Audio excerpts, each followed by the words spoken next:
my goal for the next hour is pretty simple. I just want you to feel confident on understanding the importance of passwords and how you can be more secure online via the use of a password manager. I do not own stock in password managers. I get nothing from this if you choose one of these, and I have no care which one you choose, but I can tell you it would be better to use one than not. And hopefully here we'll see why. Oh, look at that. And then,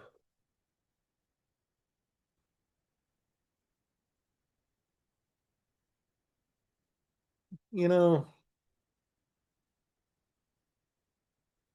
my little clicker doesn't click. I got this thing. I get so excited. I get to use it. Now I got to do this. Oh,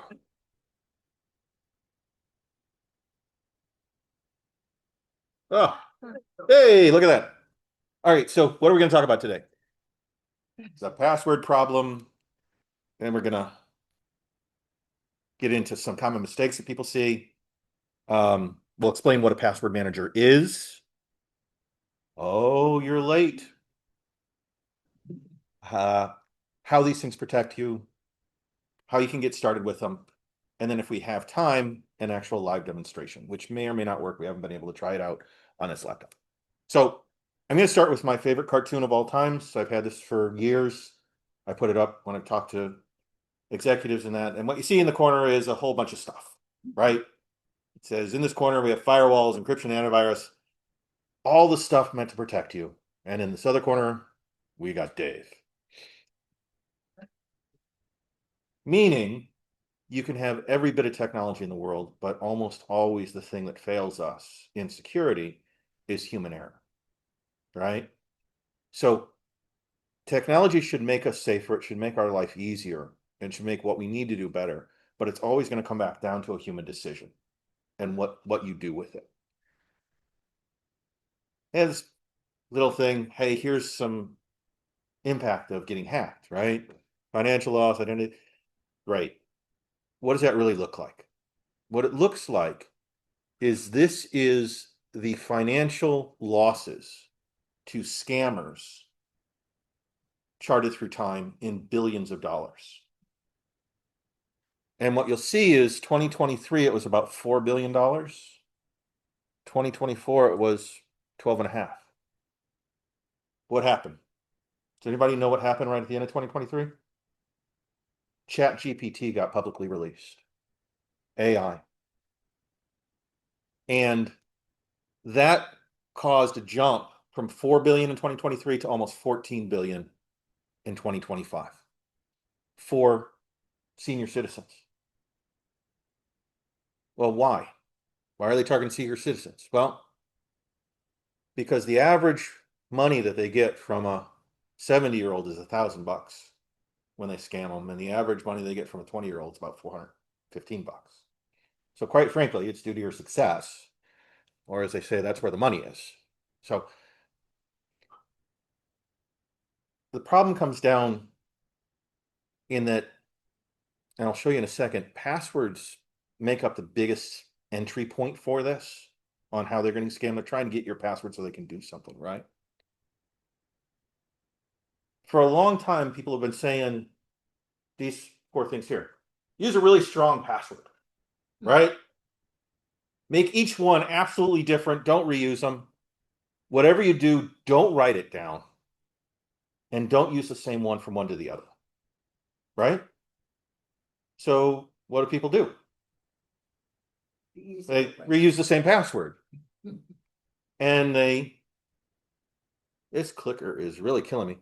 They write them down. Now, on paper, it's actually better than in a file. I've got a friend, a really good friend that has a file. Thank God he didn't call it passwords, but it might as well have, which is a Word document with all of his usernames and passwords. That'd be you. Or they use really simple passwords. Now, you can't blame people for doing this. The average person has between 70 and 100 user IDs. Think about it. Every time you log on to something on your phone or an app, or you go to a website, it wants you to either create an account or link an account. So it's not that people are doing these horrible things for no reason. It's that we're doing it because we're in a world where we're being asked to put in our username and password all the time. And then we're being asked to just have the browser remember it for you, and then you can't remember what it is, so you don't want to change it, right?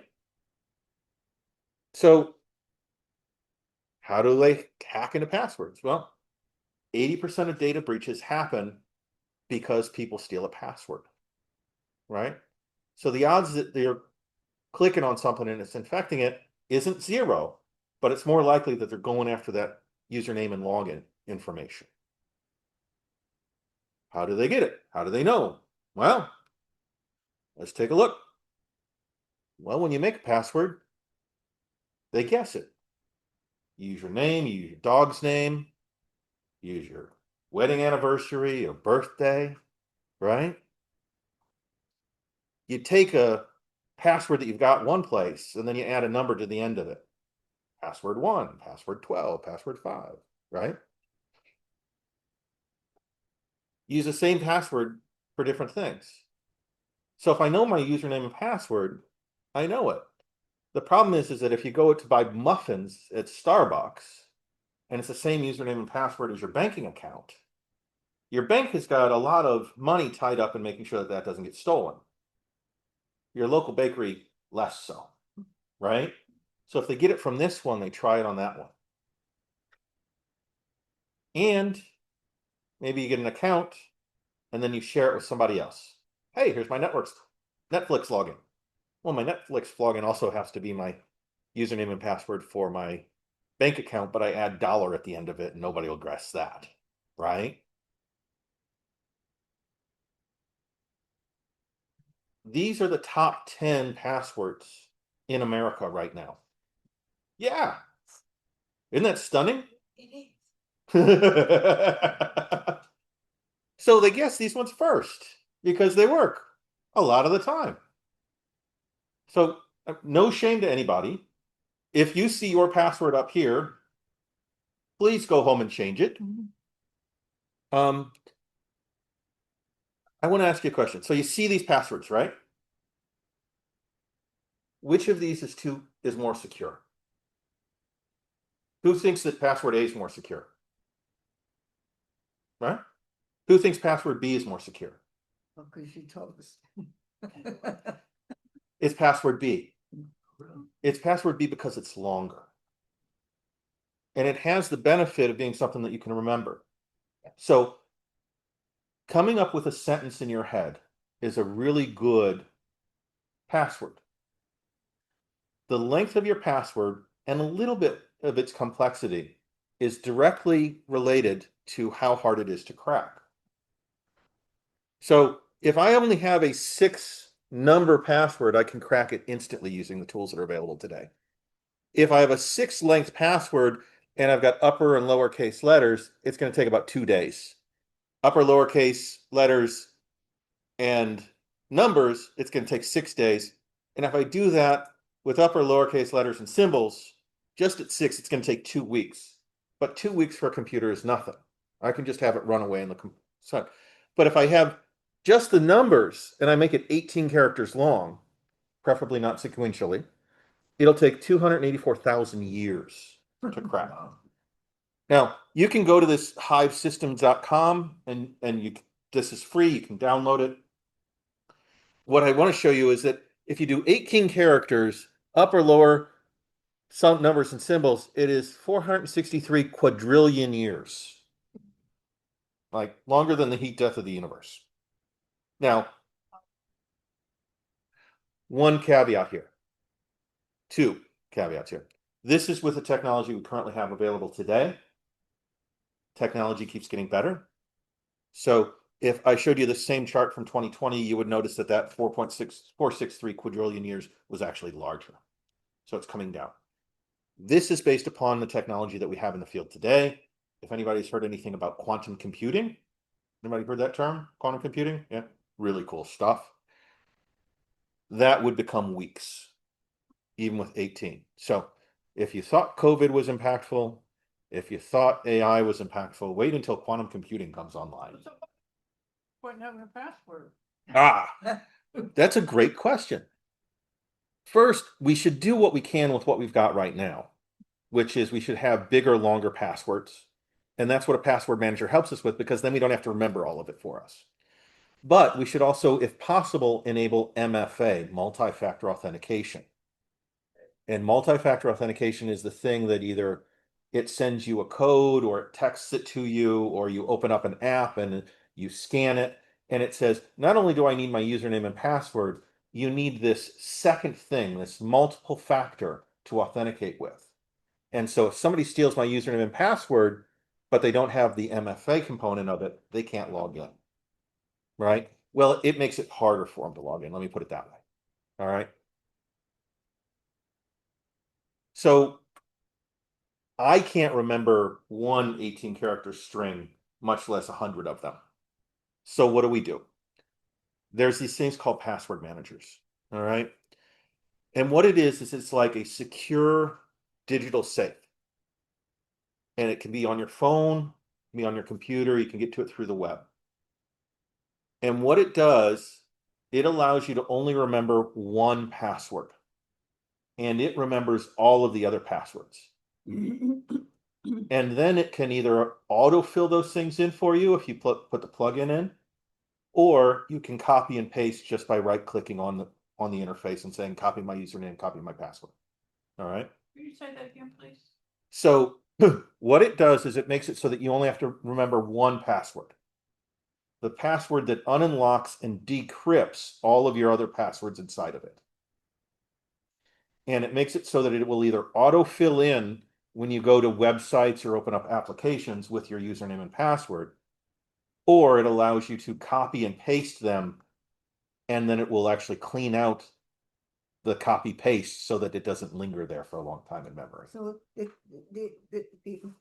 long one that you make up Mm-hmm. And put in the safe, it's not going to, every time you get a new thing, that you have to get a password for, you don't use the same password. It will generate a new password for you. It will. It will. It'll allow you to type in whatever password you want, but it's used best if you can go in and you allow it to generate it. And you can say, I only want it to be 18 characters or I want it to be 25 characters, because some sites are limited. They only allow you 12 character passwords still. Okay, so you can tell it how many you want, but you set up your default and say, I want to use upper, lowercase, special characters, and 18 characters is my default. And it will, when you say, I want to create a new password, plus add it in, create a new password, and it'll say, okay, what site are you going to? What is the username that you want to use? Should we generate a password for it? And we'll save it for you. But I wouldn't know what that password is. You can after it's actually just, and it will come up and it will be kind of starred out so you can't see it, done. but it has a little button there and you can say, show it to me. Yeah, okay. And you can see what it is and you could type it in manually if you wanted. And then if you wanted to, you can say, hey, generate a new one. All right. But I don't have to change that password every time. Then you don't have to change that password every time. The only password you really have to remember is that Is one. the- Now, your website could get hacked Yeah. and they could say, hey, we've lost your password. Right. And then you'd have to generate a new one. But since you're not reusing the same password everywhere and it's very random, then only that one place that was hacked would be a problem. And then you would just have to go there and change it. Does that make sense? And you only know that if they send you a letter that said that they've been hacked. Right. Or, you see it on the news that Oh, somebody happened, or all of a sudden you start getting weird stuff. Now, that's where you want to have multi-layers. It's like trolls and donkeys and onions. You want to have multiple layers, right? Nobody gets a Shrek reference? No. Ah, Question. sure. Have future questions be repeated just Oh. so that they can hear you. I'm And one of the questions that came up in the chat is LastPass a good secure place to store passwords? Sure. So we have a whole list of passwords managers, and we'll go through them at the end. I use LastPass. You need to know that LastPass got hacked twice and lost a whole bunch of information. Now, that's just life, and we will address all of that later on. There, the underlying thing that I wanted you to take away from this is any password manager is better than no password manager. Okay? Any password manager you choose, short of one that was written by the Chinese government or the Russian government, is a perfect password manager to use. All right? And it is better than no password manager. So always afraid. I have a handwritten Mhm. passwords, 4 pages of them. Yeah. Yeah, and I was always afraid to put them onto the computer, because if I lost the computer or somebody hacked the computer. Yep. That's a very good instinct. You do not want to put these like a file on your computer. But even if Apple creates it, don't they automatically? So there's a different thing. There's difference between having a Word or Note file and having a password file. And we'll go into what that is in like 2 screens. But those are really good questions. And the questions were writing them down, which it's not preferable, because if somebody breaks into your house, it's probably not going to happen and they're going to steal your password book. But that's probably not going to happen. Okay. So you've got more valuable things in your life than your life, right? So whatever you do, don't just put it in a notepad or a OneNote or a Word document. If you're going to put it online, it needs to be encrypted. And I'll talk to you about it in a second about encryption. Okay. So password manager, like we said, it's a digital safe. It stores your passwords. It creates new passwords. It will automatically fill them in for you.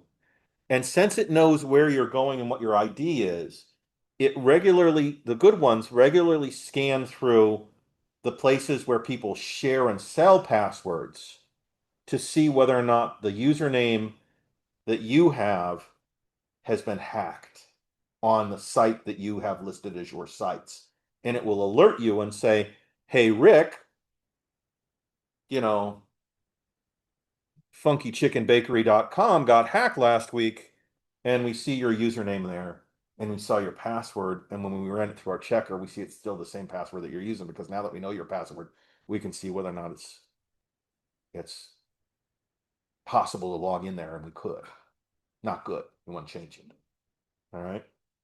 So that goes back to that question. If that place gets hacked, how would you know? Well, if you use a password manager, they're more likely to find it for you and alert you and let you know. So a lot of people say, well, isn't this just Notepad? Well, no, it's not. It's different. And I'll tell you in a second how it is. The next thing people say is, this sounds really, really complicated. Do I need to be technically an expert to do this? No, you don't. And the last one is it just stored on my computer like another file? And it's not. It's done in a really secure way. And that way is by encryption. And what encryption means is that you get these little keys that is only known to you, or actually your individual application or account. And it takes what the plain language is that you have for your password, and it runs it through that key, and it makes it encrypted so that to anybody else it's completely useless, and only you with your key can unencrypt it. And you say, well, Rick, how do I unencrypt it? Well, that password that you type in the beginning, that's the thing that unlocks the ability to unencrypt it. It's not the thing that unencrypts it, it unlocks the ability to unencrypt it. So here's what happens. Every password gets to be unique when you do it this way. So you stop running the risk of somebody hacking into funkychicken.com and now being able to get into Chase or Bank of America because you use the same username and password. They're long and they're random, so they can't be guessed. They're really long, so they can't crack into them. It's as long as you want to make it. So you can say just use a six letter password or a 2-letter. You could even just type in 123123 and tell it the password to remember.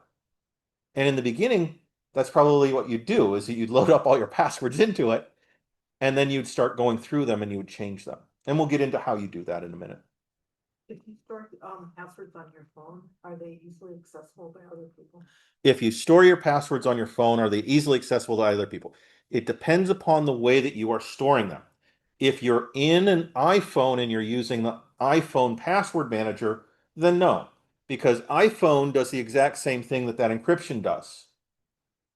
You get your iPhone and you either look at it, or you type in a code, or you put your thumb up. And what that is a password which is unique to you that unlocks the encryption that is unique to you. So you ever wonder how when cops get people's phones, they can't get into them? It's because it's all encrypted, right? So fun little fact, whenever you restart your iPhone, it has you type in your code. It doesn't take your finger, it doesn't take your face. That's because it wants to make sure that you are you. When you use your finger or your face, all that you're actually doing is unlocking the ability to get that code, and that code then unlocks the ability to do the decryption. Not with the code itself, but with a key that's it unlocks.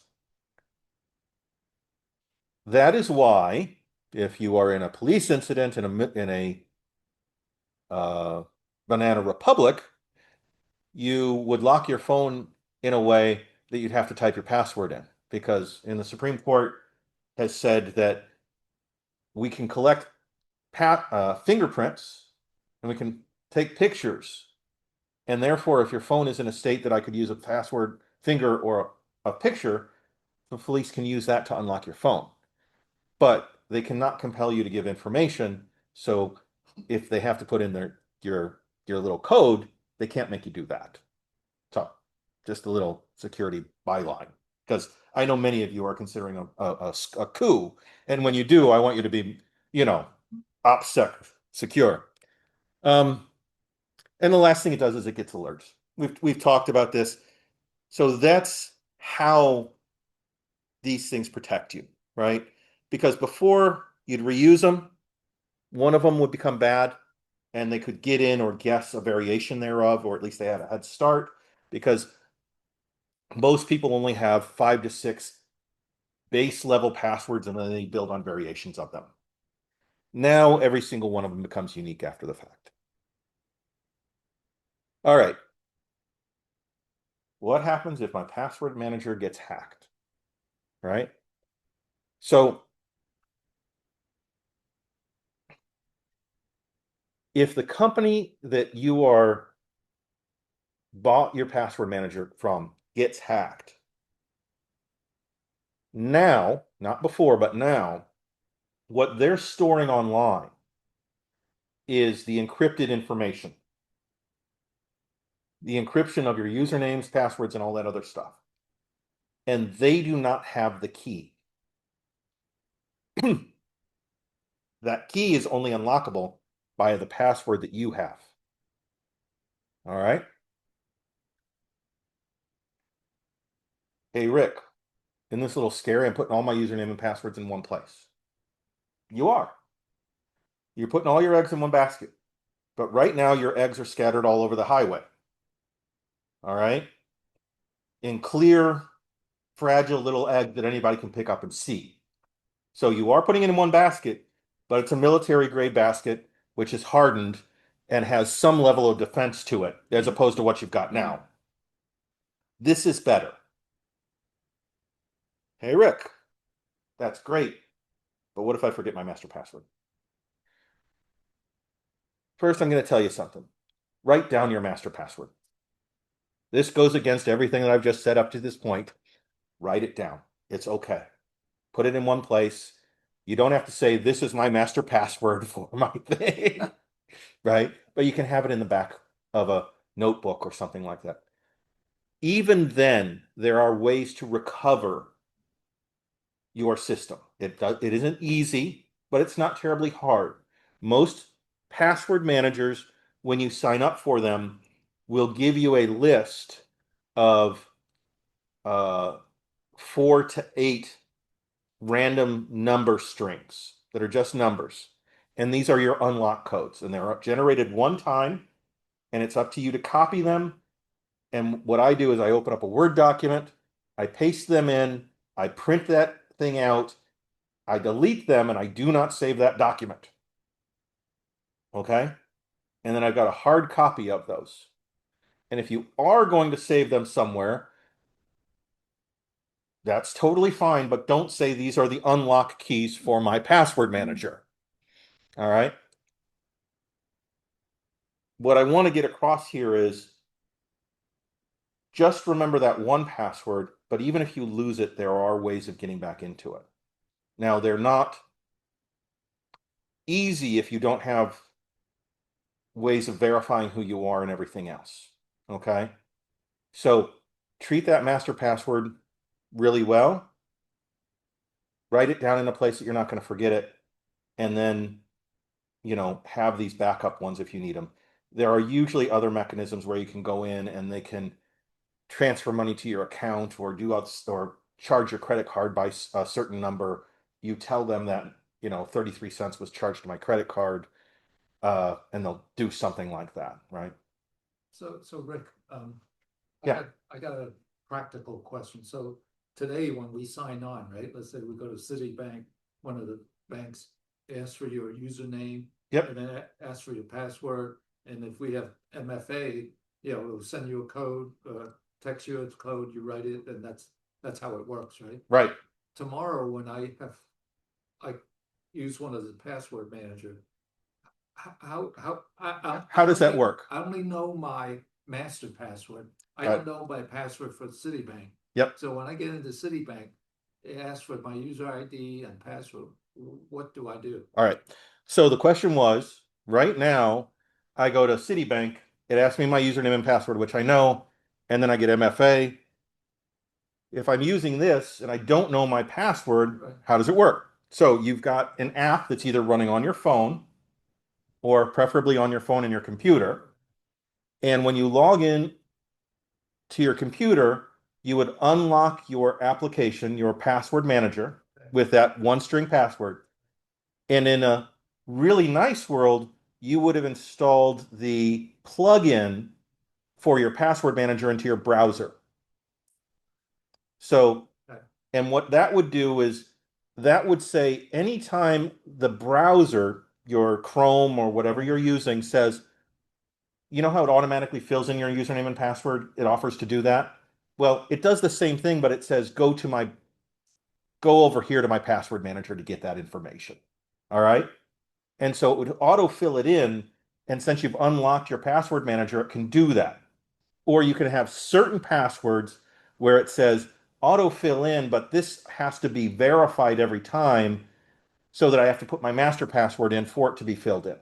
Okay? Additionally, if you don't want the plugin in your browser, you could have your password manager open, or you could open it up and you could search for or see your favorites either in financials. You can rank them however you like. You could go to Chase or whatever it is, and it will have two buttons. It'll have multiple buttons there, but two of them is copy username, copy password. So you'd copy your username and you'd go over to username and right click and paste it. And then you go over to here and you'd right click copy, or you'd hit the copy password and you'd go over here and you'd hit it in and paste it. Okay. Okay. And then it would be just like that, only it would be this big long password. I see. So yeah, I don't know about the browser and all Yeah. that. The first one. The second one I can identify with better, which is you open the password manager, then you go to Citibank or Mhm. whatever, then you copy the ID, copy the password, paste it onto the Citibank site. Yep. And that's how that's how it. it works. Yeah. Or you could say, show me the password, and you could type it in character by character, 18 to 22 characters if you want it. Yeah. I'm just saying, some people like to type. They got the skill, they need to use it. But so that's how that would work. I see. Okay. We do have a chat question, which was, what about Face ID passwords? What about What? Face ID, like the Face ID, yeah. Yeah. So Face ID is, I don't know that there's any integration in a password manager for Face ID. So your Face ID is like an MFA. It's a multi-factor authentication thing. It's like your fingerprint. And theoretically, there's a number associated with my fingerprint in Apple. That's really what it comes down to. Theoretically, or in reality, there is a number associated with my lovely face in Apple, where it knows that my eyes are so far apart from my nose and my ears are very symmetrical and lovely, I'm told. But it's not going to save that stuff. This is about usernames and passwords. Now, it also allows you to store other stuff. It allows you to store, in some of them, pictures of your driver's license. It allows you to store notes that you want encrypted. It allows you to store, um, you know, banking information like your routing number and your things like that, but in an encrypted way so that it's not easily accessible. The other nice thing it allows you to do is if you have a family plan is that you can share those usernames and passwords with other people in a secure manner, either where they can use them but not see them.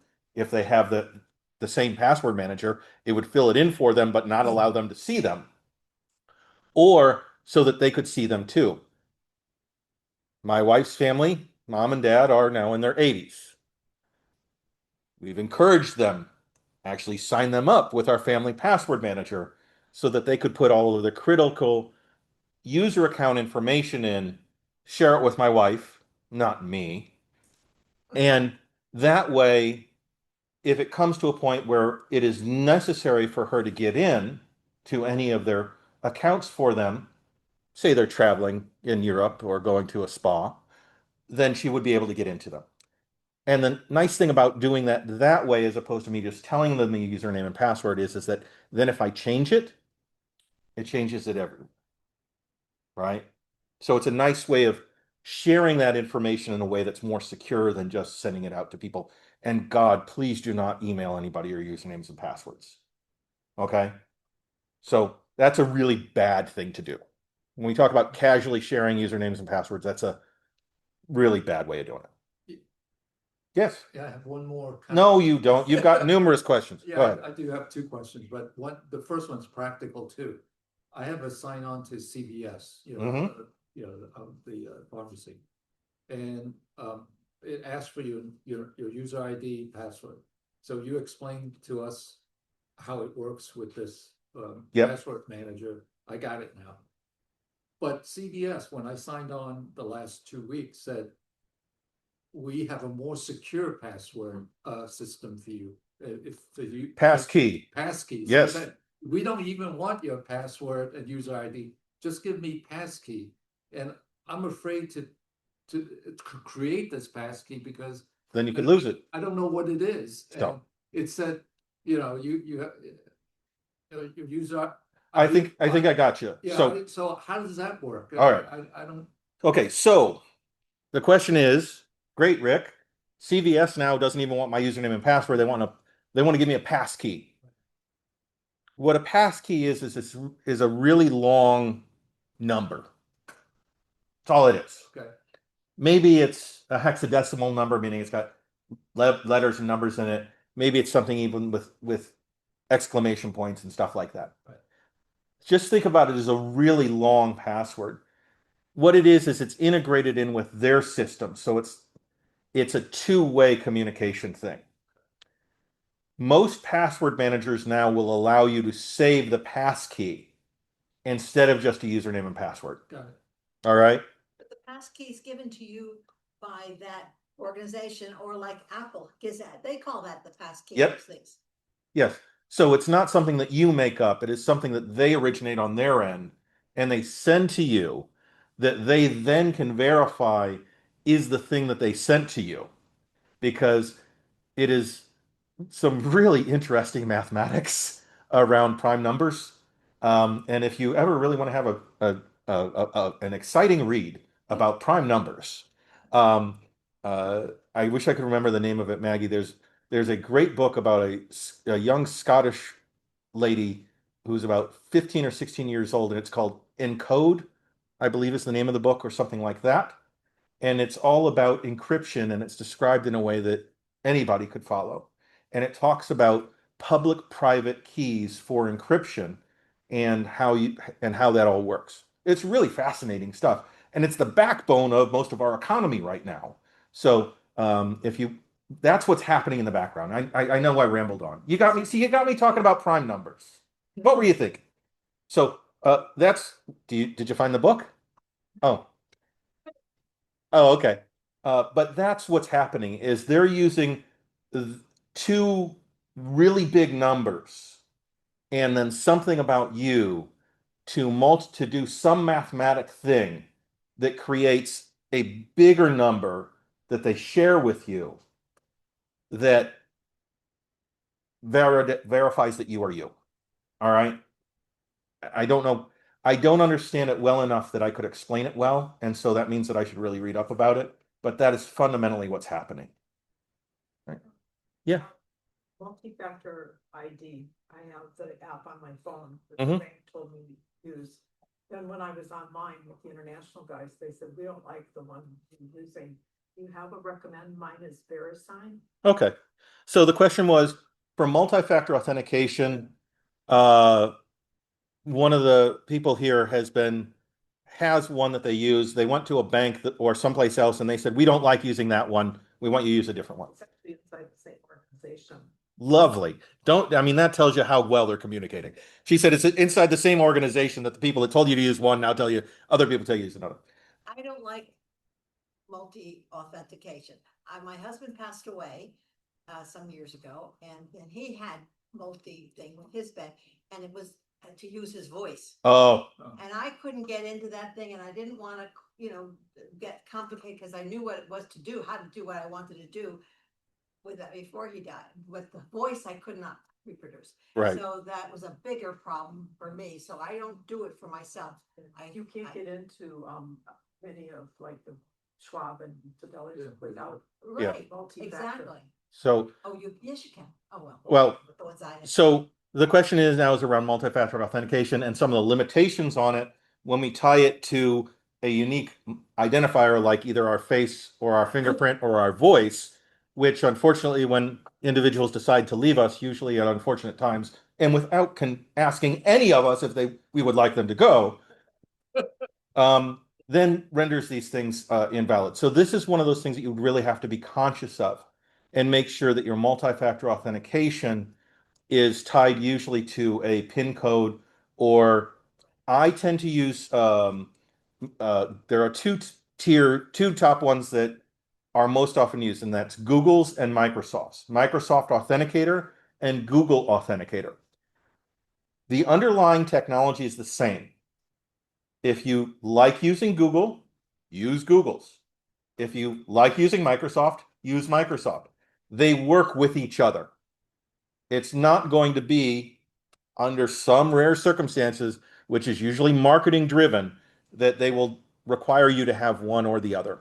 And if you've never used one of these, what it is that you download it, you log into it, and then you would go to a site and it would put up a QR code and you would scan it with your phone inside of the app and it would create the multi-factor authenticator, and it would either then send you an alert to your phone saying put number 56 in, and you'd type in 56 on your phone, or it would say on the website what number do you see on your phone, and you'd type in the number that you see into the website. And that's how multi-factor authenticators work. um we answered this already. Can anybody else see my passwords? Well, if you have them in a Word file, I'm looking at you, yes. If you have it in a book, only if they look in the book. If you have it in a password manager, no. Only you can see the usernames and passwords unless you share them explicitly with other people that are in your family group or are using the same password manager that you are.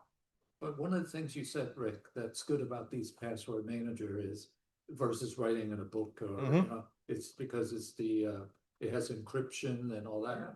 But then, 2024, I think everybody in this room knows, our social security number got hacked.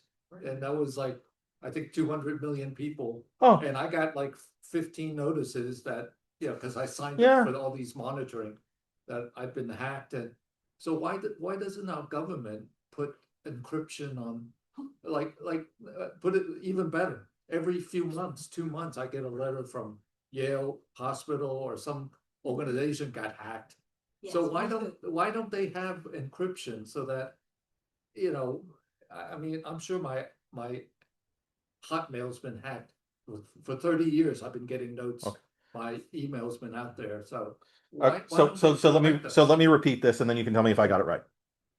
The question is in 2024, every single social security number and identifying information was stolen from the United States government. Yes.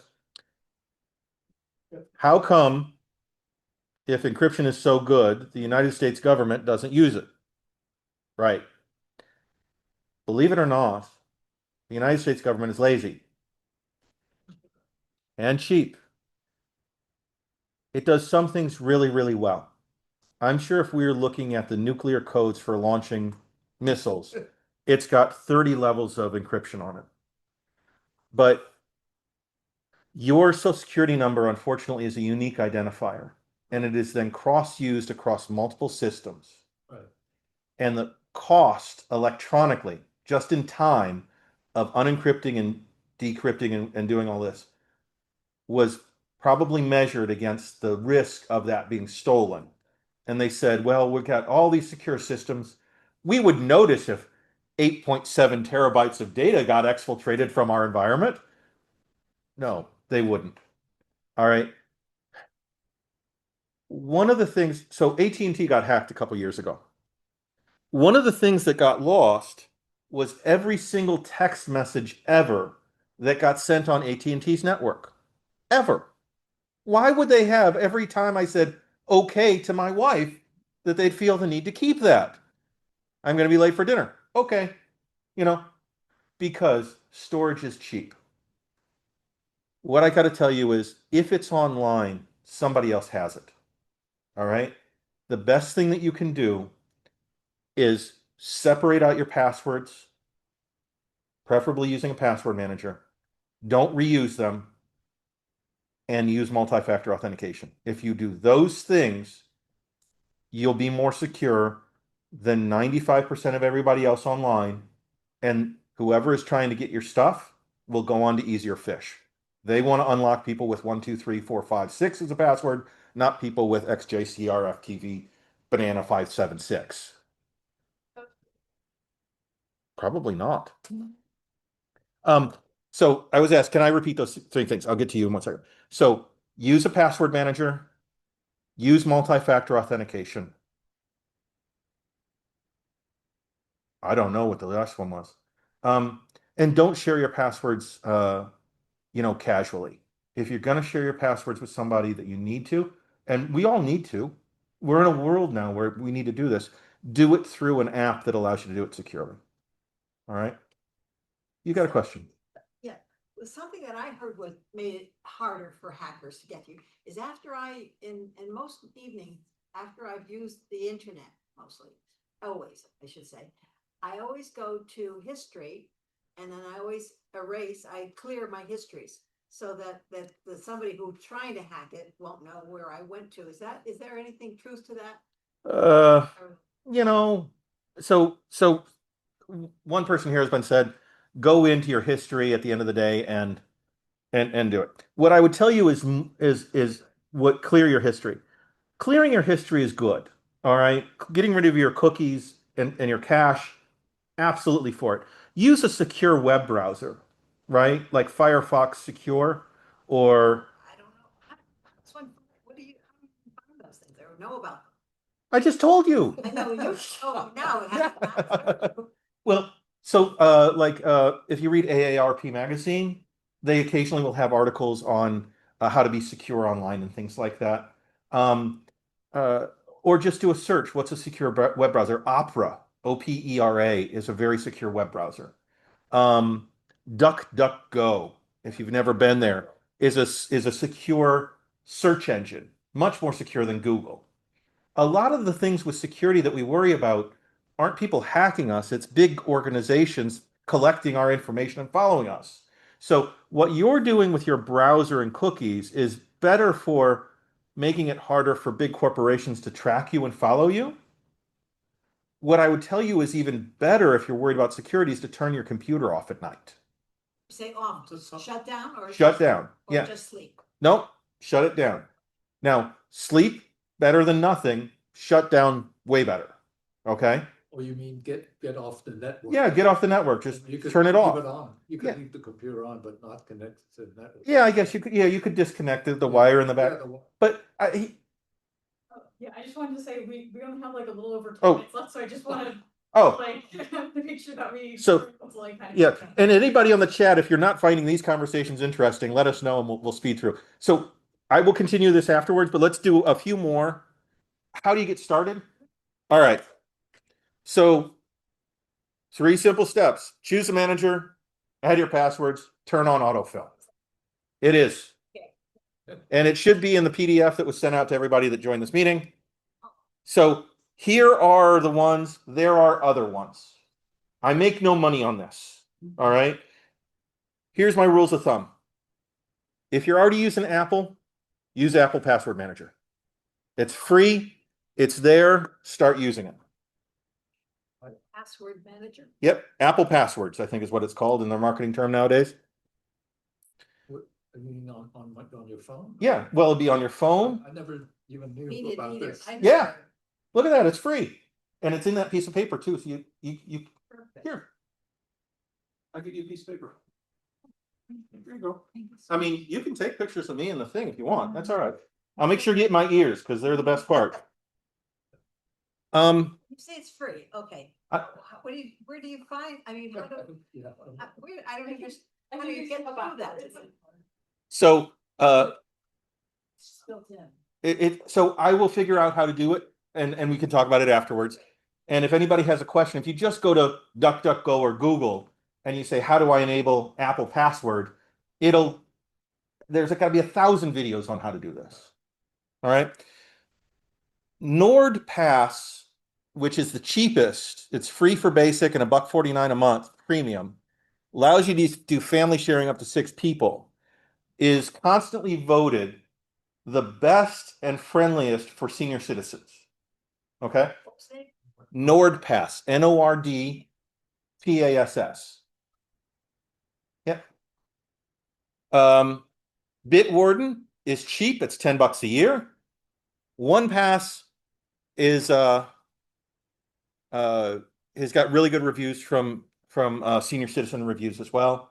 But NordPass is generally considered easier. And so here's the thing. Pick one of them and start using them. If you don't like it, go to another one. There will be a way to export your usernames and passwords in plain text, suck them into the other one, and you delete them all. Okay?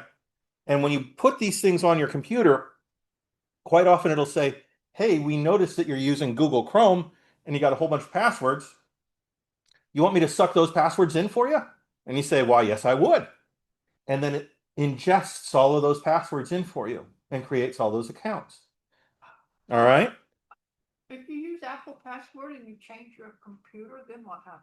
As long as your Apple login stays the same, if you go from one computer to another, it should all come over with it. And a computer to Microsoft or something? Not if you go to Microsoft because this is Apple Password. Now, if you're still using an Apple phone, it will still work on your phone. I do not believe that there is an Apple Password app for Windows, but there might be. But in general, if you use any of the other ones, those will run on everything. Okay, so 1Password, Bitwarden, or NordPass, and there are others. LastPass is another one, but like I said, I can't tell you about LastPass without telling you they got hacked twice and it wasn't good. Now, are they going to get hacked a third time? Hopefully they figured out all their lessons and don't want to do that again. And just because someplace never has been hacked doesn't mean that it won't be hacked, right? Question. Briefly, can take it afterwards, or tell me where to look for it. When you travel in international countries, it's really hard because their security is tougher in Europe. Yep. So to try to get the second factor, if you're trying to get into your bank account, it's hard. So it is really hard to do 2-factor authentication if you travel internationally. That is why I would encourage you, if you're going to travel internationally, to use a VPN, and they have VPNs for your phone that you can use so that you can make it appear like you're in the US. Because really, any hacker worth their salt is using a VPN to look like they're local to you anyway. Thankfully, most hackers are really lazy. So that's a What is a VPN? so a VPN is a bit of software which and now it says my battery's running low, just so you know. I don't know if I'm plugged in. Um uh a VPN just makes it look like you're coming from somewhere else. It's called a virtual private network. I don't want to get too deep into that, but it's a way of making your network traffic appear like it's coming from someplace else. So most often people would use it. I think you want to be over here with power. Because like sometimes some shows are only available in the United States or in Europe that aren't available here, and you'd VPN and make it look like you're coming in from Europe or from here when you want to watch those shows. All right. Basically, we've already gone through this. Just pick a password manager, create your master password, save it if you need to, set up a recovery options. It's going to ask you for usernames, alternate email addresses to verify who you are, phone numbers. It'll then say, send a text to that phone number so that you can then reply to it and it knows that you're actually you, right? And then start with the most important counts first. Don't waste your time filling in things for funkyfriedchicken.com when you've really got to worry about getting your bank accounts and stuff like that in and your trading accounts, and then use it as an exercise to go in and then say, okay, now that I've got this, I'm going to change that password into a generated password so that I can do it in. And good password managers will remember your last 4 or 5 passwords. So in case you change it accidentally and it doesn't get updated or you something else, you can see what your old password was. It's all right. It's just a mouse. Sorry. Well, you broke it. It's dead now. It's upside down. All right. We don't really have time for a live demonstration. We got 4 minutes left. But what I would, all that would look like is me going to one of those websites that's on your list, right? And we can try to do it. Um,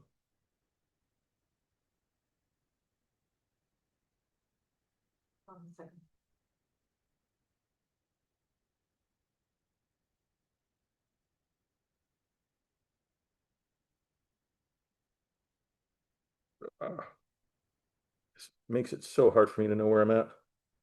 There we go.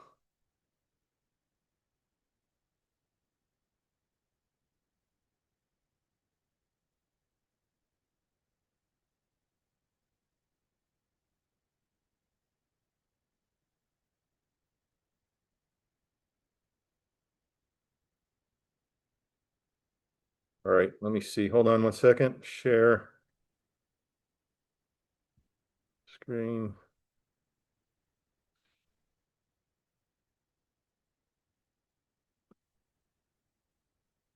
Oh, it did it again, didn't it? We are seeing, oh, yeah, there's- Okay.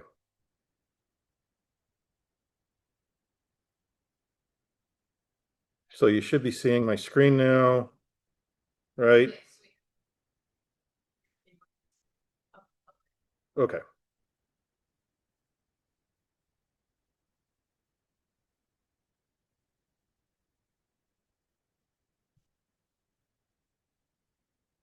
It's going to come in here to NordPass, nordpass.com.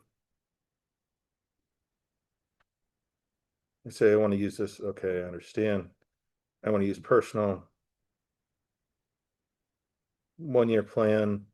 It's $199 a month. A 2 year plan is $149 a month, right? How much is that? Well, you know, I don't know what it'll tell me. And here, if I want to do it, so it's just me. If I want to do 6 people, it's $279. All right. I could start off with nothing, no credit card. Look at this, add extension. It's going to load in the NordPass extension into my browser for me, right? Add it to Firefox. Folks, it's really just this easy. They want you to use their product. They really want your money. So they're not going to make it hard, okay? Allow it to run, right? So it could be, if I Chrome, the Chrome browser, it'll just do the same thing, right? It would do the exact same thing. Yeah, okay. All right. hey, Oh. enter in a password, enter in a username. So I did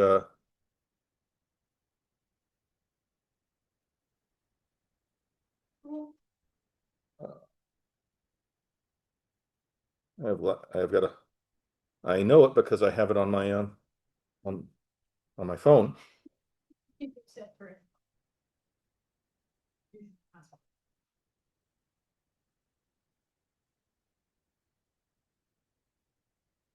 Are you going into your password manager? I'm going into my password manager on my phone right now, and I'm searching the vault, and I'm putting in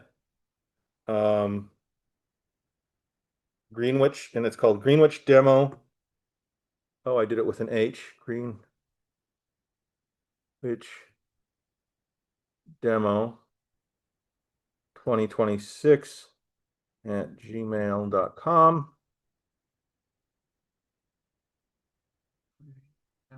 Now I can either create a Nord account with my username and password, or I can piggyback off of Apple's or Google's account. This is up to you. I usually use a username and password.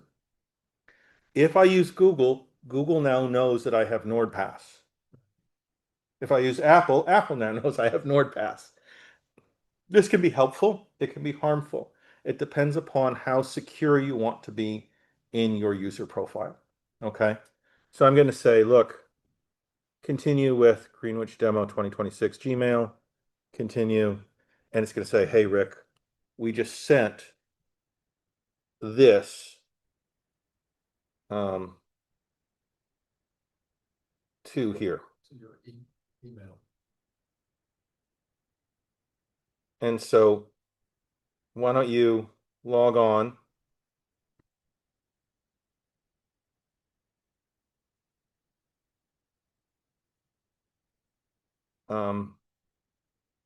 Let me see if I can.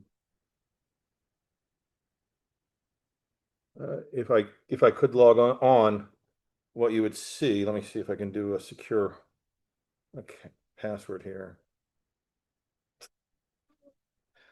What I do is I'd open up my email, I'd type in my name there, the number that they sent me, and then I would have created an account. Right. And then it would prompt me and say, create a master password, and I would do it, and then it would go from there. And I apologize, but since this is not my computer, oh, here we go. Well, here's what we're gonna do.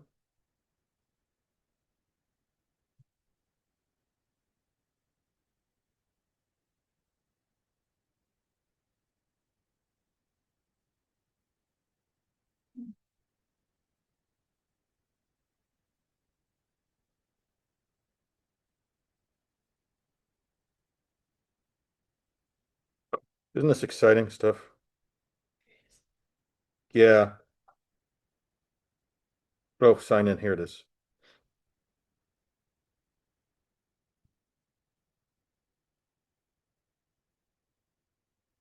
But even though you spelled Greenwich incorrectly, it comes out okay, huh?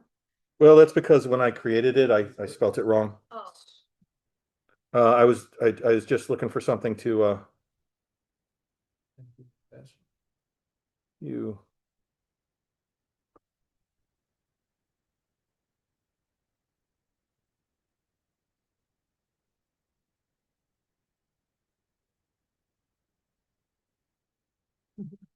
Is it 18 months?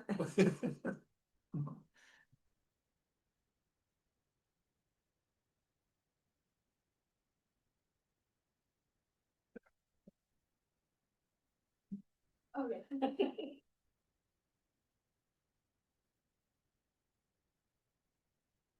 Let me see if I did it.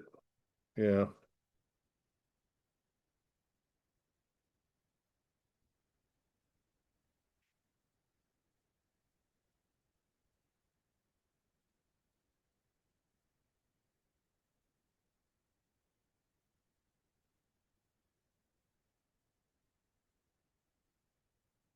Yeah. Not now. I don't want to set a passkey. I don't want to do that. I'm gonna skip that.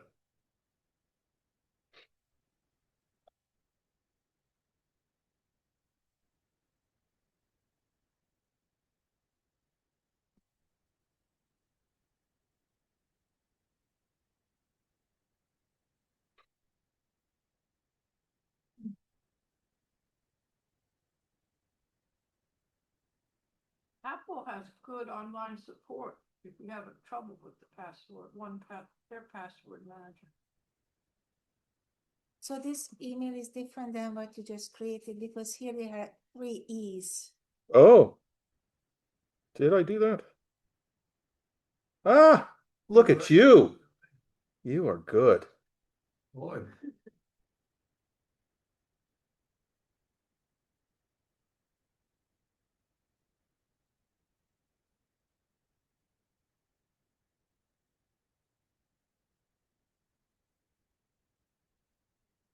There you go. 302-576.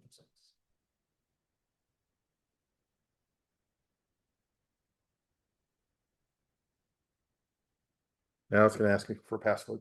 This is the master password that I got to remember really good, right?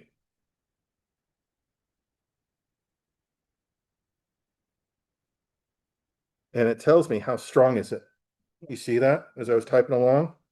So this is that one master password. This is the one to rule them all.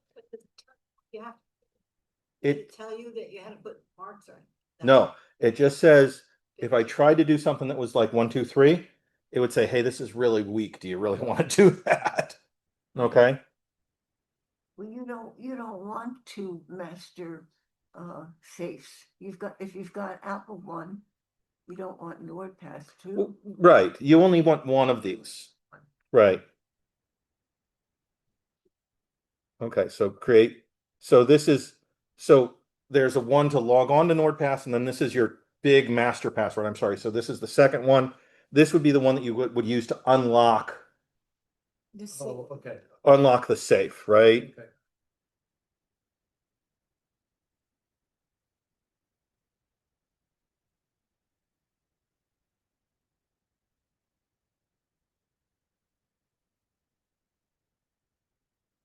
You're gonna make it at least 18, right? I'm gonna make it. Yeah, I can't remember how long it was there, but so you see here, import it or add it, right? So if I hit import items, it's going to say look in the browser that I'm in and do it, or I can come in here and I can just say manually, hey, well, which ones do I want?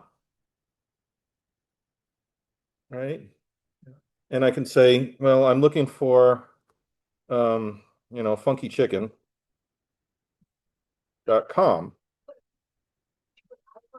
It's already been stored. Ma'am? No, Yes, but that's if I was loading my Apple iCloud password into there. All right. oh, so you choose which ones. I'm choosing which ones I want to come in. Now, if I had Apple Password Manager, it would have sucked in all my Apple passwords into it automatically. So I can say, what is the Funky Chickens? What's the login? And I can say, 1, 2, 3, 4 for the password, and see, I can see what it is, and I can save it. And now it's going to say, hey, funkychicken.com, here you go. And it's going to say, do I want to share it? Look at that. Hey, that's a really weak password, right?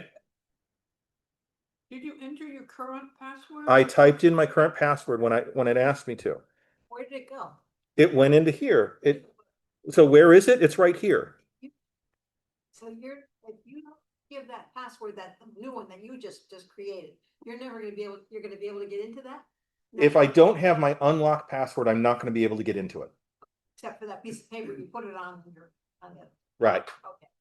Now, I can do other stuff. I can come in here. I can share it with other people or the like, or I could add a password, a secure note, a credit card. I could add in some documents, say if I had a birth certificate scanned or something like that I would like to keep, or the like. I can add all of that in here. But I can come in here and I can add in as many passwords as I want. So if I come in here and I go to password, and I could say test Jen Rick at tests.com, and I can say generate a password, right? And I can say, hey, I want this to be 54 characters long or 18.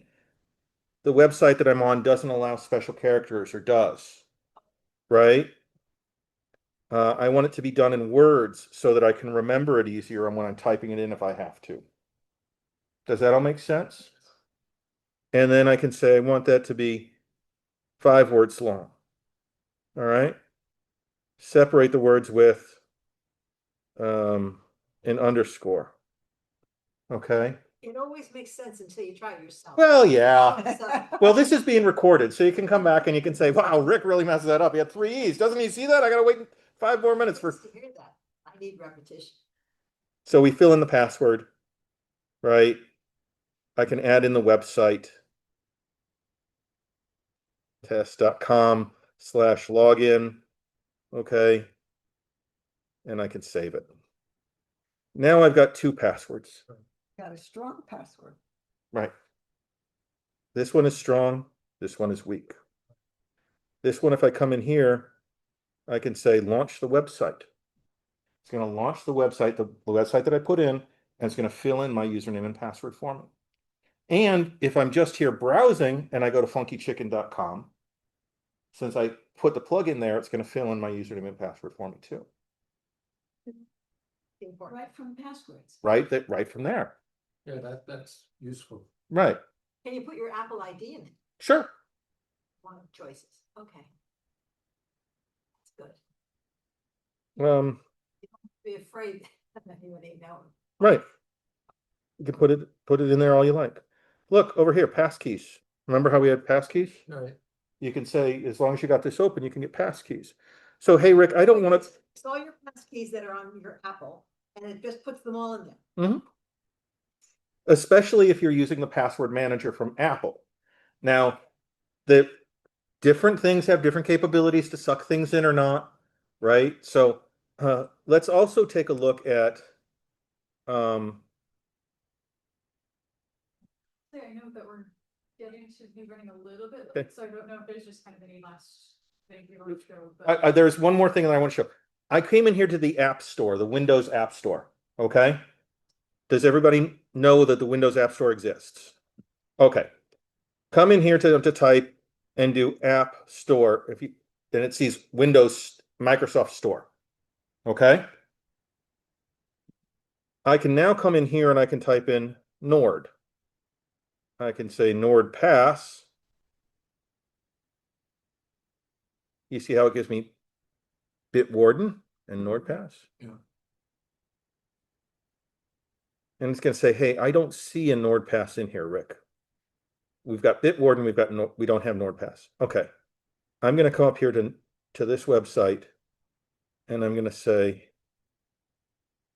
download NordPass for Windows. And it's going to take me to installation and setup. See, I'm going and I'm checking and making sure that this is protected. It's a good site. It's where I'm expecting to be going. Installation and setup.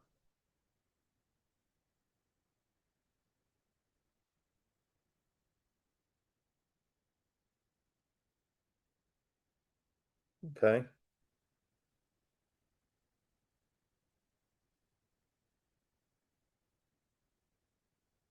Installing NordPass desktop application on Windows. Download the NordPass setup file. You see this? So now there's going to be a NordPass application here. And if I go onto my phone and I go into the App Store and I look for the NordPass, not NordVPN, NordPass, then I would download it here. Same thing with Bitward. Okay. And then what happens is instead of me having to go to that website to get to my passwords, I can just launch that application. I could have that application launched by default. I can then type in my username and my master password when I first log in, right? And then it'll all work together. And here's the beauty. It's all synchronized. So if I change a password on my phone, it changes the password here. All right. If I share that password with somebody and I change it in one place, it changes it everywhere. All right. And so that's what kind of the power of all this is, that it's all in one place and it all does all of these things. How was this? Good? Bad? Yeah. All right. I'm happy to answer any other questions and stick around for a bit. I do have one question for you. Is there anything that you guys would like to see in a future kind of talk? Is there any pressing problems about technology or computers that comes to mind? Would you like to see something about artificial intelligence and how to use it? Over our heads, that's probably. No, no, my gosh. It is so easy. It is scary. It is incredibly scary. Um, sure. So if you guys want to see one like on real world demonstrations, like logging into a artificial intelligence system and asking it questions and having it do things, I'm happy to come back and do that. Yeah, one part of that topic would be fun. I stayed with somebody at Easter that's in cybersecurity, and they nailed perplexity, ChatGPT and all this stuff. They were constantly using it, so I would like the pros and cons as part of a Sure. besides self-diagnosing yourself on ChatGPT. So and then they saves all the data, so I can't figure out how to get rid of it, but it's really like, oh. I didn't create an account, so they can't save my data. That's smart. What did you say? She didn't create an account, so they couldn't save her data. Now, they save their data, they just don't know it's you. As easily. Um, there is no, look, these are the wild, wild west early days of artificial intelligence. So if anybody remembers, there was one time when Novell was one of the best servers in America. They don't exist anymore. There was a time when Mozilla was the best web browser in the world. They don't really exist anymore. I mean, they live on, but not by that name. So don't be too worried about whether this Anthropic OpenAI is better than Grok or these other things. They're all going to change. This is the worst that artificial intelligence will ever be. It's like a child, right? Today, you have more power over your kid than you ever will again. That's true when they're 2, it's true when they're 20, it's true when they're 30, right? Every day gets harder and more fun. And it's the same thing with artificial intelligence. Every day it's going to get better and better and better. It may not seem like it, but it's working in general towards something better.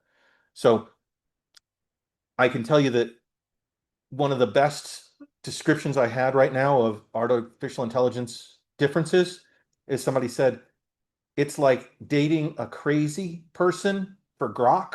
It's like dating a drunk person for this one. It's like dating a college student for, in a PhD program for this one, right? And they kind of gave personas to them. And I thought, wow, that's kind of, it kind of matches. This one kind of comes back with wild, crazy things. I think one of them was the pot smoking cousin in the basement, so full of conspiracy theories. I'm happy to come back. I'm happy to show you guys that. Were there any questions online that? Plenty longer. Okay. Hey, thank you, everybody. I really appreciate it. Yes. You guys have a great day.